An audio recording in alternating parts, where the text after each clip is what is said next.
Medina Munawwara में नबी अकरम सल्लल्लाहु अलैहि वसल्लम के रौज़ा मुबारक के बाहर जो वाक़या हुआ और फिर एक अंदर भी नाराबाजी हुई।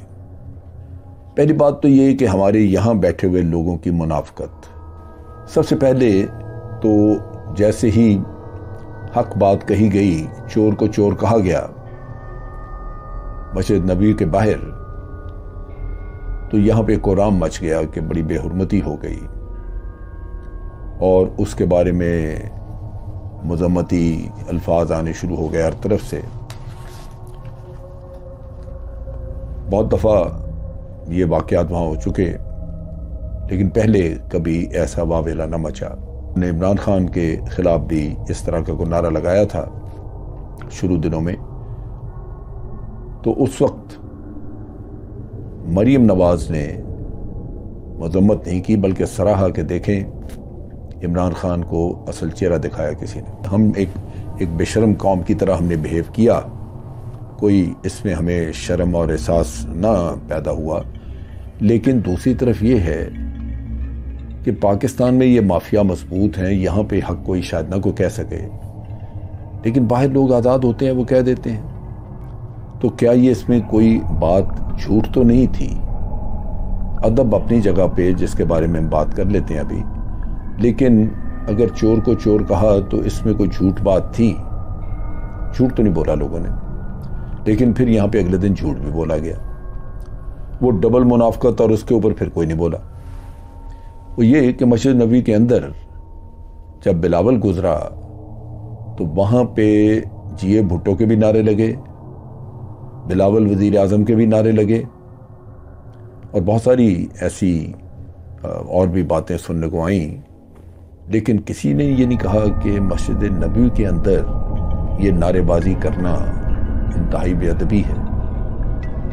यानी दूसरे लफ्ज़ों में, अगर चोर को हम चोर कह दें तो वो बेअदबी है, और अगर चोर को हम तालियां बजा के कहें कि तू वज़ीर आज़म, तो वो बिल्कुल बेअदबी नहीं, वो तो बड़ा अच्छा है।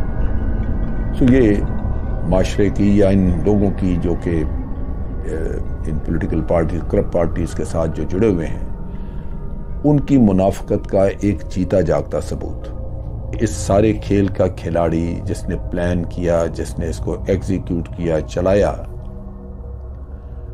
और पहले दिन से जो प्लानिंग करके इस सारे खेल को चला रहा है, वो है आसिफ अली जरदारी।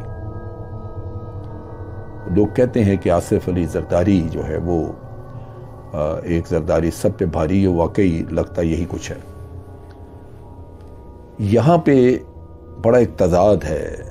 मुकदमात आसिफ अली जरदारी और उसके चहेतों पे और सिंध के मिनिस्टर्स पे और स्पीकर पे, जो असम्बली का या जिसको अब गवर्नर भी एक्टिंग लगा रहे हैं, सब पे धड़ल्ले से लंबी लूट मार के उनके ऊपर हैं केसेस। उनको चोर नहीं कहा वहां किसी ने। शहबाज शरीफ का एक एंटोराज था जिसमें सारे लोग गए। बिलावल अपने 2-4 लोगों के साथ बिल्कुल अलहदा क्यों हुआ? उसको पता था कि यहां पे इन पे चोर के नारे लगेंगे, वो उनके साथ नहीं गया। उसने अपना प्रोग्राम अलहदा रखा हुआ था अपने नारेबाजी के लिए। चुनाचे उसकी फरमाइश पे फरमाइशी नारे वहां पे लगवाए गए। ये भी चोर चोर के फरमाइशी नारे थे, लेकिन उसके बाद अवाम शामिल हो गए, क्योंकि अवाम चोर को चोर ही समझते हैं। और ये खासा बड़ा वाकया बन गया जो बाहर हुआ शहबाज शरीफ के खिलाफ, और जो अंदर हुआ इसकी बिलावल की फेवर में, वो आप देख लीजिए कि वो एक अनहोनी चीज़। क्या लोग अंधे हैं? उनको नज़र नहीं आता कि जरदारी ने कितना माल बनाया है? क्या उनको पता नहीं है कि उसके केसेस कितने हैं? क्या उसको पता नहीं है कि वो मॉडल्स और ख़वातीन के ज़रिए बाहर पैसा बेचता रहा है? लोगों को पता नहीं है कि कैसी उसने ज़मीनें और किस तरह उसने वहाँ पे बड़े कीमती कमर्शियल प्लॉट्स काबू किए हैं कराची में? सब पता है। और फिर कभी आप भूल सकते हैं डॉक्टर आसिम का 462 अरब रुपए का एतराफ़ी बयानात, 200 घंटे की वीडियोस हैं। और आप कभी भूल सकते हैं कि शर्जील मेमन, जिसकी शराब की बोतलें चीफ जस्टिस ऑफ पाकिस्तान पकड़े और ये इतने घनौने लोग हैं कि इन्होंने रात रात में टेस्ट प्लस जो सारी जाली चीजें बना के कह दिया जी ये शहद था। यही वो प्लानिंग है जो आम आदमी को नजर नहीं आती, जिसकी वजह से हम एक गलत रास्ते पे चढ़ते हैं।